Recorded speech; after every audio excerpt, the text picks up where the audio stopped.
But you have someone like Joe Manchin or anybody else that sees the attack on voting rights that's happening in our country, that sees our constitutionally enshrined right to vote, and sees it getting chipped away, and just sitting on it.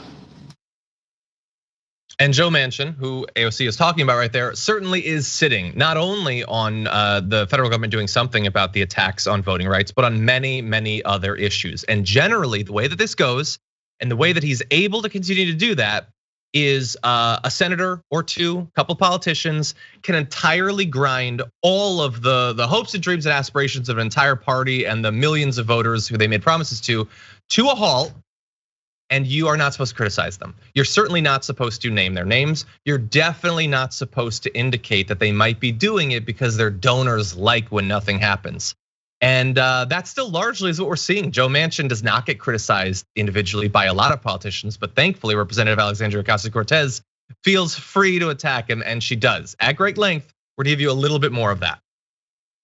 This is where I'm going to personally complain. If I went on television and provided an argument with that many holes in it, I would be pilloried.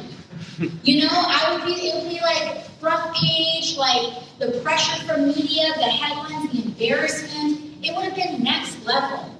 But he gets to go on, and whether it's voting rights or whether it's BBB, and our babies are sleeping in bubble jackets in NYCHA with no heat and no boilers because of that too.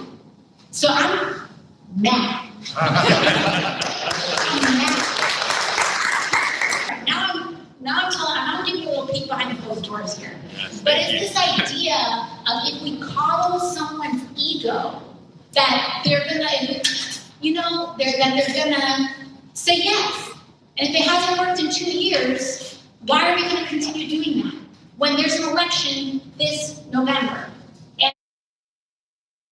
So there, she's not only criticizing Joe Manchin for leaving, as she points out, kids sleeping in bubble jackets because he doesn't give a damn about actually doing anything. But she's also criticizing all the people that protect him. She's criticizing Joe Biden. She's criticizing Democratic leadership, who is just thinks maybe if we have one more lunch, Adrienne, with Joe Manchin, then he'll start being reasonable and he'll feel some sort of ethical responsibility to actually represent his constituents. Maybe it'll work. One more lunch. Maybe we'll go somewhere nice, like a Brazilian steakhouse or something. If we woo him in a particular way, then surely he'll begin to be reasonable. Brazilian steakhouse, I think that'd be good, but I think he's more of an Applebee's guy. But the thing is, it's like there's nothing we're gonna do. This man, he likes his money. Let's just give him his money or whatever's gonna keep him in a position of power. But he really shouldn't be in this position at all. He does not care about his constituents. He says these completely demeaning things that do not help and uplift his community, and they have so many incredible needs. Like I remember finding out that a lot of West Virginians had the highest level of like missing teeth of people in the nation. Yep. Yeah, and it's like, yet you won't help them. You won't do anything. And just the fact that he is undermining voting rights bills, that says it all too, because he wants to stay in his position of power. Yeah. And we're not supposed to criticize him. We're not supposed to challenge him on his donors. And he's doing all this to stop Biden's agenda. And as she points out, Joe Manchin will go on TV and be like, no, I'm just worried about the deficit. Yeah. Yep, that's what it is. First of all, that's an insane thing to say when the plans that have been put forward raise a ton of extra revenue to make sure that all of these problems being solved causes as small as possible as a rise to the deficit. The idea that like he knows exactly what his party won back control of the White House, the Senate, and the House to do. He knows exactly what people want.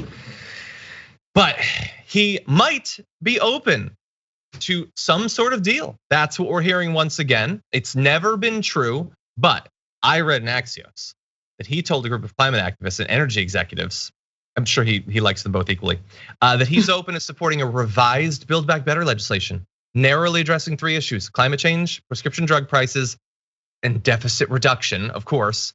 He says he's got a deal, $500 billion for climate, $1 trillion in new revenue, There's no support for universal preschool or any of the other care economy proposals that were included in Biden's initial plan. So still massive FU to Joe Biden for all the promises he made.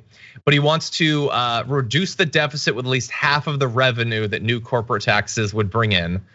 And so his communications director says he remains seriously concerned about the financial status of our country and believes fighting inflation by restoring fairness to our tax system and paying down our national debt must be our first priority.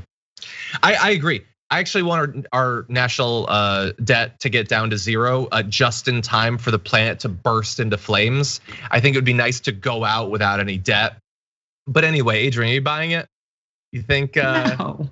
they're gonna do this deal? What if he does this deal? You think cinema's gonna go along with it? Oh yeah, definitely. No. I just, the fact that these people keep kind of dragging us along, like who believes them anymore? No, and the thing that also got me is this week hearing Manchin talk about that he will be voting yes for Ketanji Brown Jackson. That feels good, but at the same time, I realize it's like I can't trust you. I don't know if all of a sudden you're gonna say I had a change of heart. Like, get out of here. Also, you're gonna support the eminently qualified nominee of your own party? Would you like a cookie? Like, or is he not merciful? But no, look, I think it's important that we pass this infrastructure bill. So if you'll forgive me for a sec, I see Joe Manchin's holding a football. I'm gonna go try to kick it. I'll be right back. So it's not gonna happen. And I wanna be wrong. And if I'm wrong, everyone in the chat can laugh at me. I'll even take part. I'll pretend that I'm Ted Cruz and I've got a humiliation kink. You can all make fun of me as much as you want. Ain't gonna happen.